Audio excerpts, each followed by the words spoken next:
This is NTD Evening News. Live from our NTD Global Headquarters in New York City, here is Tiffany Meyer. Good evening and thank you for joining us tonight. President Biden proposing tax hikes on high earners in his budget plan for next year. That's as he continues attacks on former President Trump, while the White House downplays his comments on illegal immigrants. NTD's White House correspondent Iris Tao has more from Manchester, New Hampshire, where the president is campaigning today. And President Biden hitting the campaign trail hard today in New Hampshire and touts his latest budget plan while repeatedly takes aim at his 2024 rival, former President Trump. If he gets elected, he's publicly stated he'd try to repeal every single thing we've done so far. Unveiling his $7.3 trillion budget plan for fiscal year 2025, Biden says he wants to hike taxes for large corporations and wealthy Americans. That, Biden says, would cut the national deficit. But I'm a capitalist, man. Make all the money you want. Just begin to pay your fair share of taxes. But the plan has little chance of becoming law as House Republicans quickly dismissed it as misguided and using taxpayer dollars for Biden's left-wing agenda. And some Trump supporters protesting Biden outside of the small venue here said this about Biden's message of lowering costs. Right now we're paying $1,100 more per family just to do the same things we did a few years ago. And so I don't know how his policies are going to help. And as Biden continues his campaign blitz following his State of the Union address, the controversy is growing after he said he regretted using the term illegal to describe the migrant who killed Laken Riley. An undocumented person. And I shouldn't have used illegal. It's undocumented. So you regret using that word? Yes. The White House on Monday tried to downplay it. The president absolutely did not apologize. There was no apology anywhere in that conversation. He did not apologize. He used a different word. And Trump this weekend criticized Biden's latest comments. Biden should be apologizing for apologizing to this killer. And thus, as President Biden is expected to continue targeting Trump in his campaign speeches coming up this week in Wisconsin and Michigan. Reporting in Manchester, New Hampshire, Iris Tao, NTD News. The Secretary of Housing, Marcia Fudge, is calling it quits. The resignation comes just 8 months before the November election. Biden's Secretary for Housing and Urban Development says she has mixed emotions about leaving the position. She says that she enjoyed assisting people, especially those who were left behind. Fudge is the second secretary to leave an otherwise stable Biden cabinet. It follows the resignation of former Labor Secretary Marty Walsh, who left last year. Fudge's last day is next week on March 22nd. For the third time, Senator Bob Menendez has pleaded not guilty to bribery-related charges. The New Jersey Democrat was indicted last week on 12 new felony counts for allegedly obstructing a federal investigation. Prosecutors said Menendez led his attorneys to provide false information during interviews with investigators. That includes a claim that the mortgage and car payments Menendez received were actually loans. His wife Nadine also pleaded not guilty to the new charges. Last year, Menendez was charged with taking bribes from New Jersey businessmen and acting illegally as an agent of the Egyptian government. The charges have prompted calls for Menendez to resign, including from his Democratic colleagues. He temporarily stepped down as chairman of the Senate Foreign Relations Committee. Menendez and his co-defendants are slated to go on trial on May 6th. The Senate Intelligence Committee held an open hearing today on the topic of worldwide threats. The collection of data from U.S. citizens by foreign adversaries was a central theme as the House debates a bill that could ban TikTok from U.S. app stores. Our Washington correspondent Luis Martinez joins us live. Luis, what are the main takeaways from this hearing today? Good evening, Tiffany. Yes, so as you were saying today, the Senate Intelligence Committee had its annual worldwide threat hearing. So that means that the heads of the FBI, the CIA, the DNI, among other government agencies, had to testify before a panel of U.S. senators. Today's conversation centered around the theft of intellectual property and data of U.S. citizens by the Chinese Communist Party. According to U.S. intelligence officials, the U.S. loses around $200 to $600 billion each year to theft from the Chinese Communist Party. Now, today's hearing is particularly interesting because the House of Representatives is set to vote on a bill that could potentially ban TikTok in the United States. And today's hearing also showed that there is bipartisan concern for TikTok and obviously the Chinese Communist Party's stretch and influence around the world. Let's listen to what Senator Mark Warner, the chairman of the Senate Intelligence Committee, had to say about the threat coming from TikTok. Rare for me to say that Donald Trump was right, but Donald Trump was right years ago when he pointed out the enormous national security concerns around TikTok. So, Tiffany, as we just heard, very interesting to see a Democratic senator and the chairman of the Senate Intelligence Committee admit that President Trump was right 4 years ago when he first signaled that TikTok could be a threat to U.S. citizens. Earlier today, the Epoch Times, in their program American Thought Leaders, spoke with Brendan Carr, Federal Communications Commissioner, and he perfectly explained how the CCCP can use social media platforms to stretch its influence around the world, in particular here in the U.S. Let's listen to what Federal Communications Commissioner Brendan Carr had to say. At the end of the day, any entity that is inside of China, particularly if they're a CCP member, is compelled by a national security law in China to do the bidding of the CCP surveillance apparatus and to keep it secret. Tiffany, senators also question the head of intelligence agencies on issues on Ukraine, the Israel-Hamas war, Chinese aggression in the Indo-Pacific, and also the Foreign Intelligence Surveillance Act reauthorization. The Senate Intelligence Committee held a closed-doors hearing after the public one to discuss intelligence issues in more details. Back to you, Tiffany. Louise, thanks for those updates. A new report accuses the January 6th committee of concealing key information. The report provided evidence contradicting several claims that Democrats made about former President Trump. NTD's legal correspondent Arlene Richards has more. Congressman Barry Loudermilk released on Friday a transcribed interview the January 6th Select Committee conducted with President Trump's former White House Deputy Chief of Staff, Anthony Ornato. He says it shows that former President Trump pushed for 10,000 National Guard troops to protect the nation's capital. The committee previously said there was no evidence that Trump called for that many troops. Loudermilk is accusing the committee of withholding Ornato's testimony from the American people because it contradicted their predetermined narrative. In the transcribed interview, Ornato testified about a conversation he recalled regarding the number of National Guard troops. He recalls former White House Chief of Staff Mark Meadows telling D.C. Mayor Muriel Bowser that the president wants to make sure that you have enough. He is willing to ask for 10,000. Ornato testified that Bowser declined the offer, instead asking for just a few hundred troops and requiring that they serve in a very limited capacity. One of the January 6th committee members was former Congressman Liz Cheney. Cheney got into a spat on X with political commentator Mark Levin, who shared an article from The Federalist on the newly released report.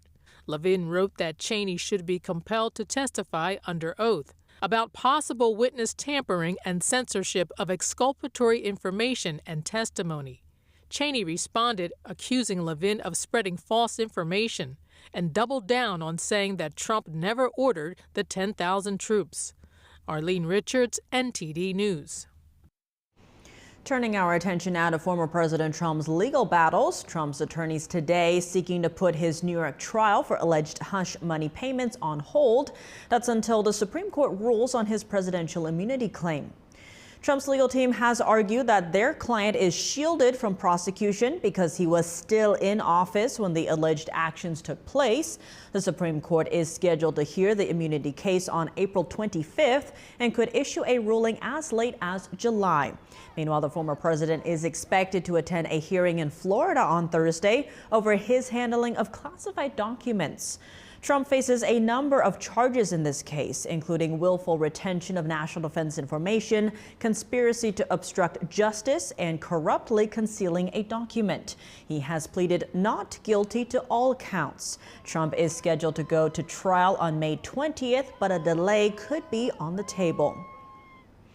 Former White House trade advisor Peter Navarro has been ordered to report to prison by March 19th. He was found guilty of contempt of Congress last year after he refused to comply with a subpoena from the now disbanded House January 6th committee. The 74-year-old will serve 4 months behind bars at a prison in Florida. A U.S. district judge has denied Navarro's request to put his sentences on hold as his appeal plays out. Navarro had argued that former President Trump had extended executive privilege in a way that allowed Navarro to avoid testifying to Congress. He believes the case will eventually reach the Supreme Court. Navarro isn't the only Trump advisor to be convicted of contempt. Former White House chief strategist Steve Bannon was also sentenced to 4 months in prison, but a judge agreed to let him stay free as he appeals the conviction. We have some breaking news. Police in Philadelphia have arrested 2 people in connection with a shooting at a bus stop last Wednesday. 2 18-year-old men are facing charges of criminal attempted murder, aggravated assault, and conspiracy. Last Wednesday afternoon, 3 masked gunmen got out of a car and opened fire at a group of high school students at a bus stop. 8 teens were injured, including 2 who were hospitalized in critical condition. Police are still looking for the 3rd gunman and a 4th suspect who was in the car during the shooting. President Biden and Israeli Prime Minister Benjamin Netanyahu trading criticisms over each other's stance on the war in Gaza. This comes as Ramadan begins with no hostage or ceasefire deal in sight. Joining us now to discuss the latest in the war is David Wormser. He is a Middle East affairs analyst at the Center for Security Policy. David Wormser, thank you so much for joining us. Great to have you back on the show. Well, it's great to be back with you. Now, Israel's Prime Minister Benjamin Netanyahu is pushing back against President Biden's criticisms about the offensive into Rafah, saying it's either Israel or Hamas. There is no middle way. Now, what direction are we seeing the U.S.-Israel relationship going? Are we beginning to see a rift? Yeah, we do see a rift. Some say it's because of the politics of it, that there's a Michigan primary. Well, Michigan, President Biden is worried about Michigan. There's a significant Arab community there, progressive community. At the same time, you see the collapse of support for the Democrats among the Jewish community, which is a surprising and novel thing. So I think he has to balance. But I think there's also his administration is staffed by a lot of progressives, especially the Middle East branch is staffed by progressives, and they have no real love for Israel. So it was a matter of time before they really assert themselves. So I think we're seeing somewhat of a rift, but I think there's a limit to how far the rift goes, because at the end of the day, the United States is pretty fundamentally pro-Israel and anti-Hamas. On that note, President Biden has said that Israel invading Rafah would be a red line, but that he would never fully cut off U.S. weapons supplies to Israel. Where does that leave Israel? Yeah, the Israelis interpret that to mean that he would cut off their offensive weapons, not their defensive, like their anti-missile shield, the Iron Dome, would be left alone, but some of the ammunition and the offensive type equipment would be cut off. The Israelis are preparing for that. They know it's coming. They know that Rafah is an inevitability for them. They cannot leave Hamas in power on any part of Gaza to rebuild and essentially cast a shadow over the rest of Gaza and build toward the next October 7th. So the Israelis, as a nation, not just as this government, is determined to go all the way and to take all of Gaza and eliminate Hamas from it.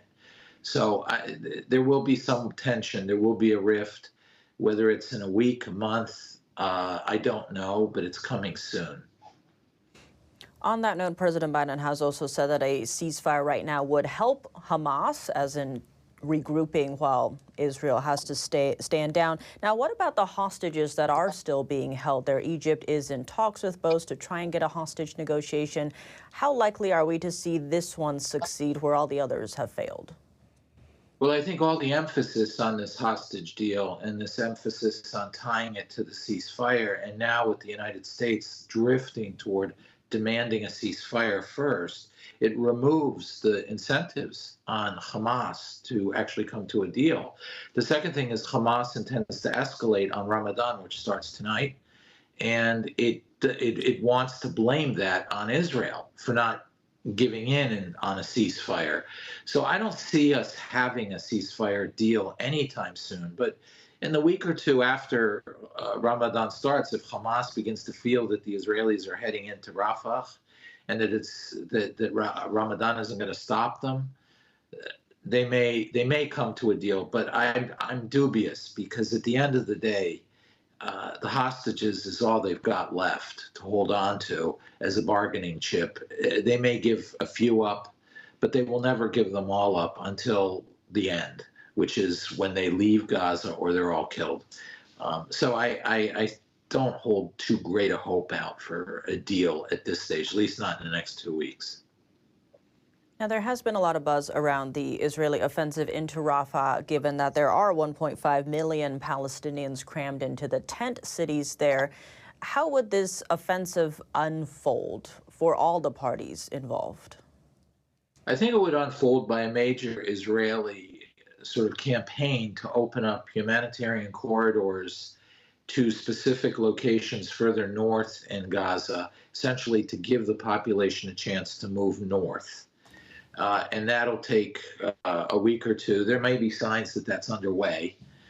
And then Israel will do roughly what it's been doing until now, which is to, tactically, they seem to have managed to crack the issue of the tunnel. So I am pretty confident that in Rafah, they will essentially continue what they've done in the other cities. There will be a lot of destruction, but I think the death toll will be quite low. And I think once the dust settles, we'll find that these numbers we're hearing of 30,000 are unrealistic.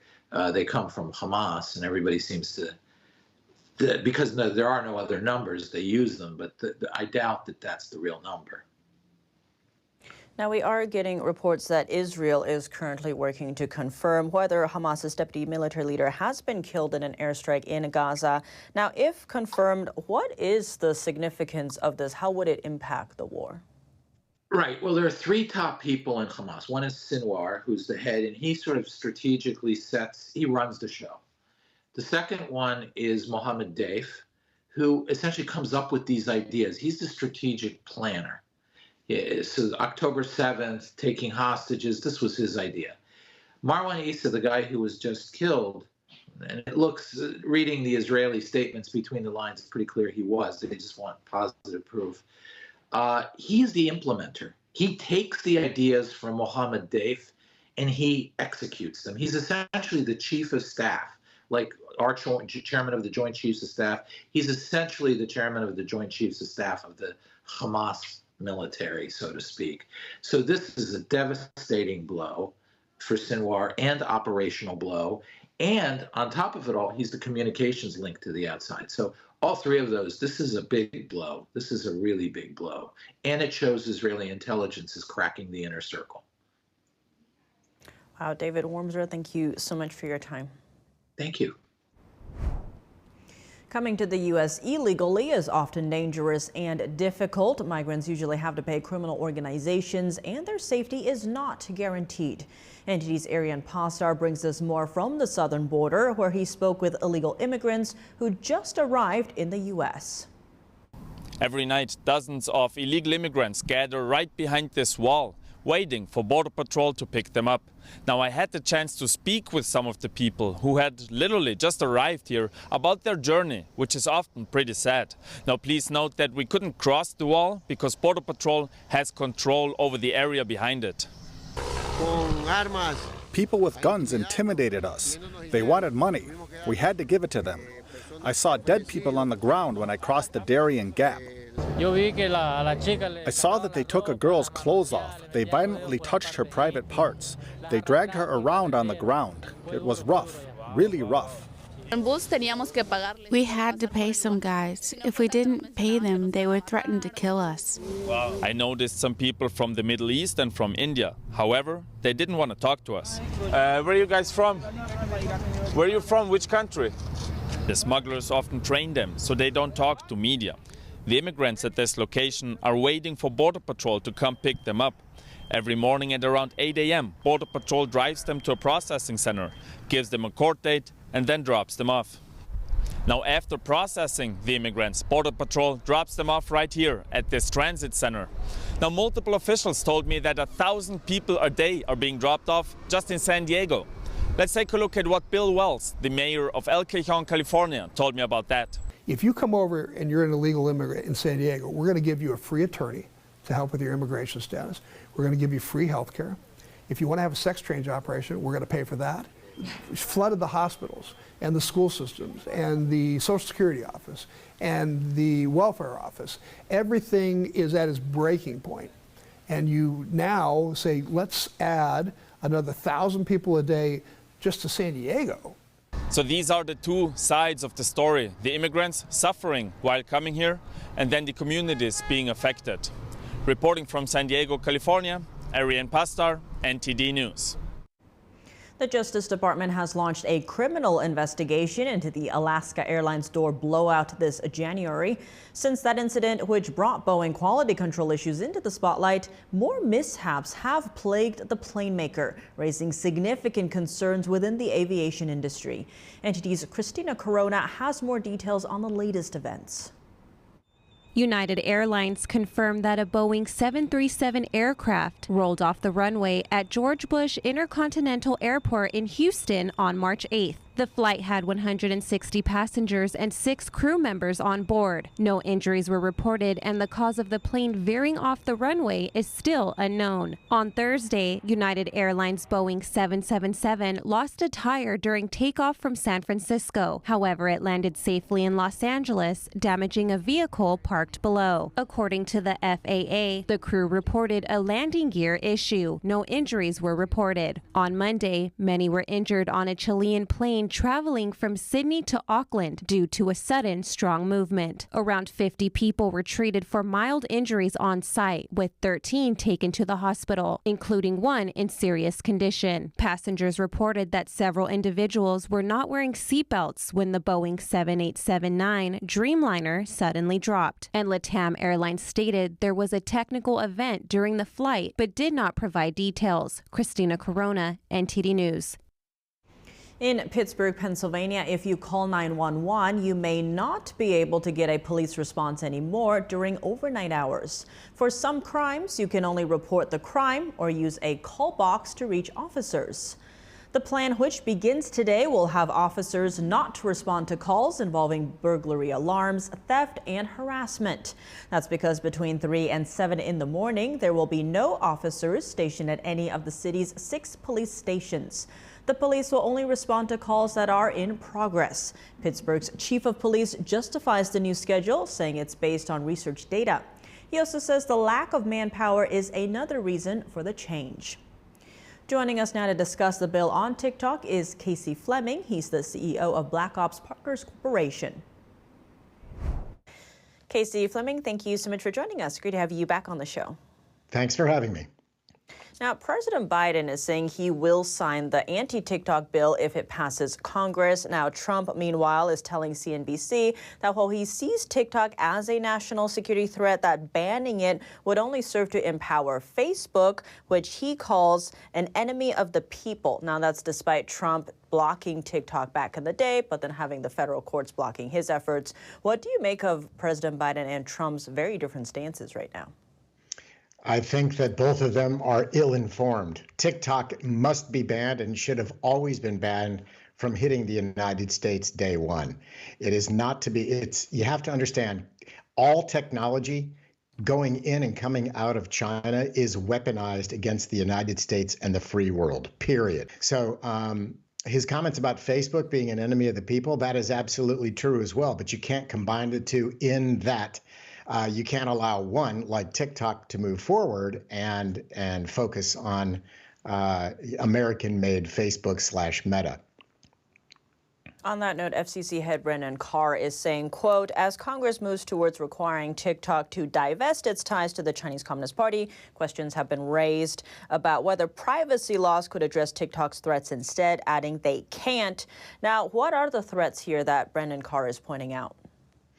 It's threats of national security. It's all of your data, all of your information, your whereabouts, where you've been, where you're going, your passcodes, your photographs that are all geo-marked on location, all of those things, everything on your phone. When you download the app, everything on your phone and on your computer goes to the Chinese Communist Party.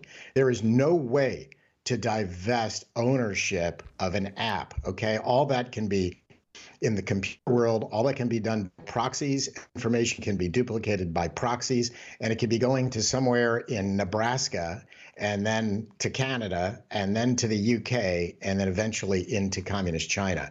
So you have to understand how the computer technology really works. You cannot divest. The other thing I'll leave the audience with is we can't put apps, we cannot sell apps inside of China.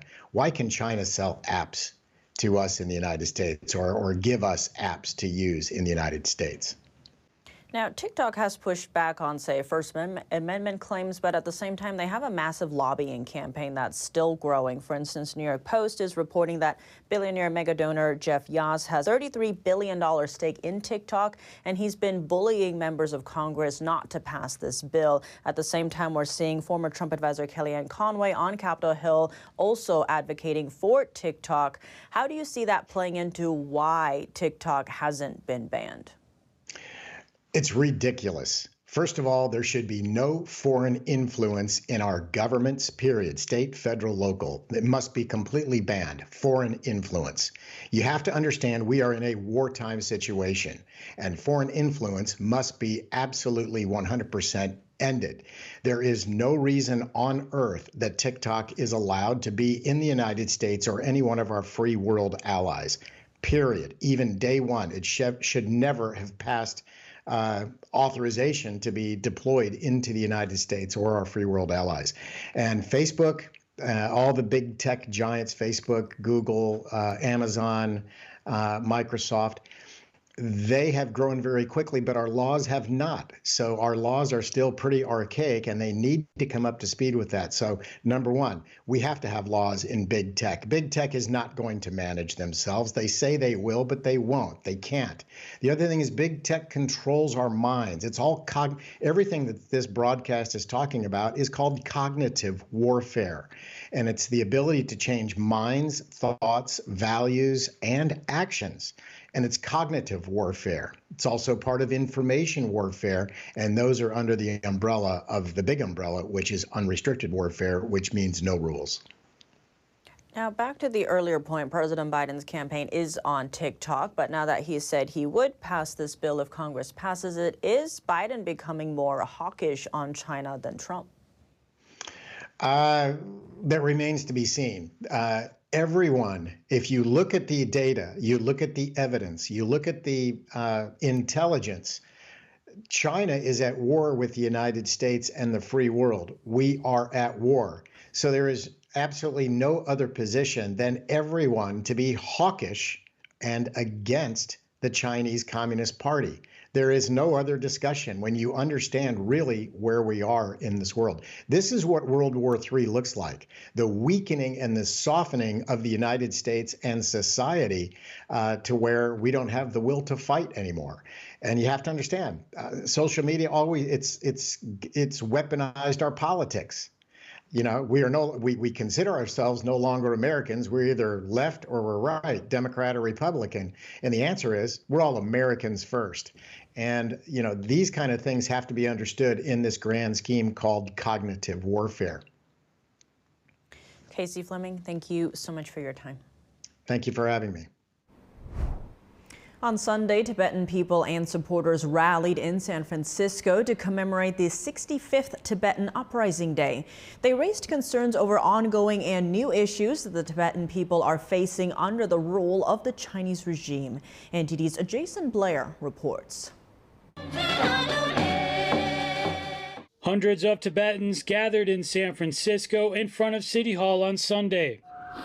For more than 60 years, March 10th was the commemoration of Tibetan Uprising Day. On this day, 65 years ago, in 1959, the people of Tibet from the 3 traditional provinces rose in protest against the repression of the Chinese Communist forces in capital Lhasa. And today it still continues that we and our people in Tibet live under Chinese servitude. It was shortly after March 10, 1959, that the Dalai Lama was forced to go into exile in India, where he resides today. Speakers highlighted the current challenges the Tibetan people in Tibet face with the ongoing forced occupation. The PRC government is vigorously pursuing a policy of, open quote, forging a strong sense of the Chinese as one single identity, close quote, by erasing the Tibetan identity. At this time, Chinese government is building hydro project dams in the Kham area of Dege region. They are forcefully relocating Tibetan people to make those hydro dams. It's very concerning. China out of Tibet now! China out of Tibet now! They also expressed concern about the Chinese Communist Party meddling with the Buddhist religion inside of Tibet. Reinterpreting and conforming the content of Buddhist canons to suit communist ideology and manipulation of monastic discipline. Speakers also praised the U.S. House for passing the Resolve Tibet Act, a bill that would put pressure on the CCP to resume negotiations with Tibetan leaders. The gathering at City Hall was part of a full day of marches and rallies in the San Francisco area. Jason Blair, NTD News. And in more China news, Beijing says its doors are open to foreign investment, but do its actions match its words? Join me tonight at 9:30 p.m. on China in Focus.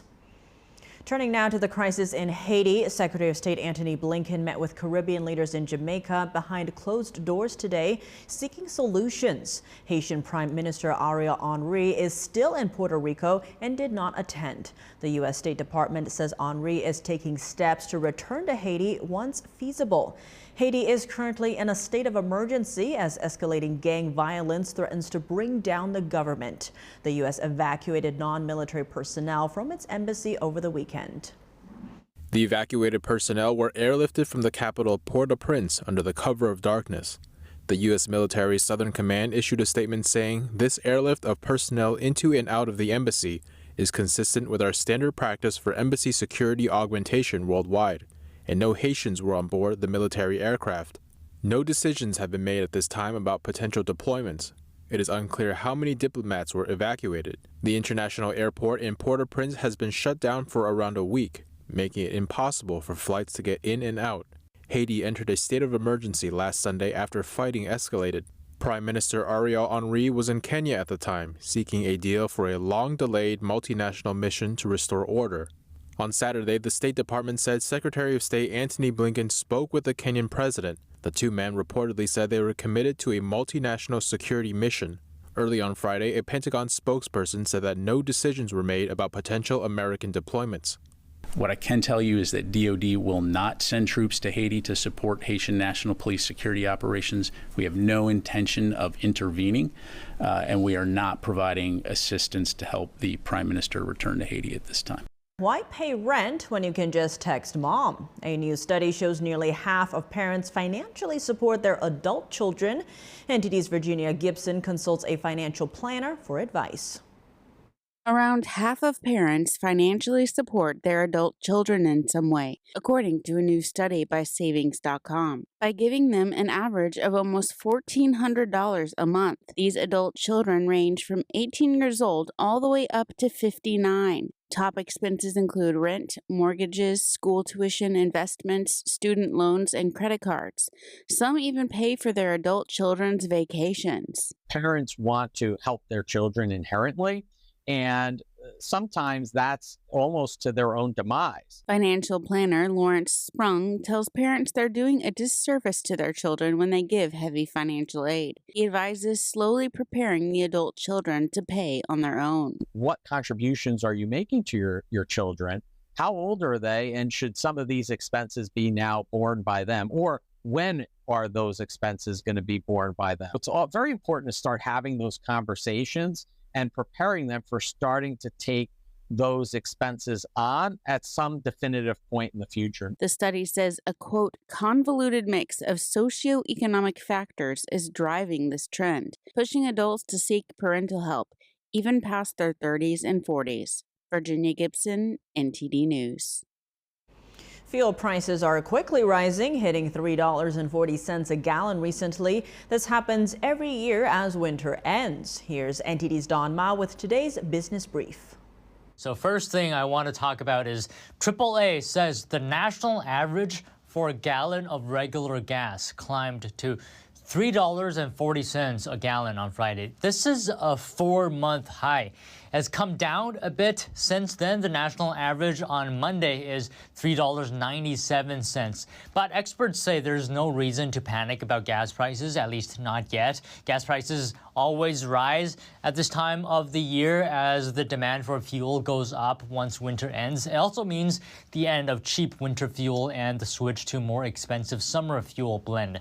That process is just getting started in most states. This year's late winter jump in prices have been boosted by troubles at refineries as well, with extreme cold in January knocking some refineries offline. But other than that, Oppenheimer, the blockbuster biopic about the race to build the first atomic bomb, claimed 7 Academy Awards, including the prestigious Best Picture trophy on Sunday as Hollywood celebrated a triumphant year in film, it seems like. Oppenheimer director Christopher Nolan took home the directing Oscar. A 3-hour historical drama about science and politics, Oppenheimer became an unlikely box office hit and grossed $953 million, in addition to widespread critical praise. It was the first of Nolan's films to win Best Picture. The director has previously won acclaim for The Dark Knight, Batman trilogy, Inception, Memento, and other movies. And now for your sports news, we're joined by NTD's Dave Martin. Dave, the NFL's free agency has already started with a bang, with a number of players getting 9-figure contracts. What stood out to you as some of the biggest moves? Like you said, a 9-figure contract for Kirk Cousins. He signed a 4-year, $180 million deal with Atlanta. It really shows what the quarterback market is like. I mean, he's really good, but he'll be 36 when next season starts, and he's coming off a major injury, and he's still got the biggest deal of the offseason so far. I'm actually surprised he left at all. He had 2 of the best wide receivers in the game to throw to in Justin Jefferson and Jordan Addison in Minnesota. Another big signing was the Philadelphia Eagles getting former Giants running back Saquon Barkley. I mean, it wasn't a huge deal, 3 years, $37 million guaranteed. He didn't put up huge numbers last year, but he was really the focal point of every team's defense since they really didn't have a passing offense. And now the Giants will have to face him twice a year in the NFC East. You mentioned the guaranteed portion of his contract. This seems to be a theme with NFL contracts. Is this different from baseball or basketball? Yeah, it's very different. You rarely see a fully guaranteed contract in the NFL. Now, the flip side is most every NFL contract also has a huge signing bonus to it. That's guaranteed, and that's a little different from baseball and basketball. Now, there's no rule against having a fully guaranteed contract. The league's hard salary cap is usually blamed for it being a rarity. Unlike the NBA, they've got a soft salary cap. The NFL is a very hard one. You can't go past it. Now, in doing so, teams have found that paying a guaranteed signing bonus that can be prorated over the life of the contract can help them in the short term by lowering how much the contract counts against the salary cap for that first season anyway, because those signing bonuses can then be spread out over the entire length of the contract for salary cap purposes. But the long-term ramifications mean that if you release a player before the contract is up, whatever amount of the signing bonus hasn't been prorated yet now counts against your cap, and it's essentially dead money is what they call it. So teams end up giving more signing bonuses to other players than to try to lower their cap number again, and it becomes this never-ending thing. So in a way, it's because the way it's always been, and it would be hard to stop it now. Shifting gears to college basketball, the regular season ended yesterday. At what point does March Madness begin? Very soon. It sort of starts this week. You have the conference championships going on this week. Those have excitement because the winners of those get automatic bids to the NCAA tournament, which that's the real madness begins. That'll be next week. Now, unlike professional basketball, like the NBA, where every series is a best of 7, this is just single elimination here, and they're all played on neutral courts. It's really like they do everything to level the playing field. Each game has then this heightened excitement because it's really win or go home. So that madness is essentially going to start next week. You'll see Selection Sunday is when it all begins, when they get the 68 teams all put into brackets. Now, there are reports that the NCAA tournament could expand to possibly 80 teams or even more. Are there any official plans for that? No, but like you said, they've been talking about it for several years now. It seems inevitable it's going to happen. I don't think the fans want it. I think they're very happy with where it is, myself included. You know, it was expanded to 64 teams back in 1985. I think it's up to 68 now for some silly reason. That's essentially 6 rounds. I think it really waters it down, though, by adding more teams to it. I mean, the flip side is they would probably make more money in their TV deal, which is already in the billions of dollars. But if there were that many teams, it would end up that over half the squads in the major conferences would get in. It really would lose its specialty, I think, if you ask most fans.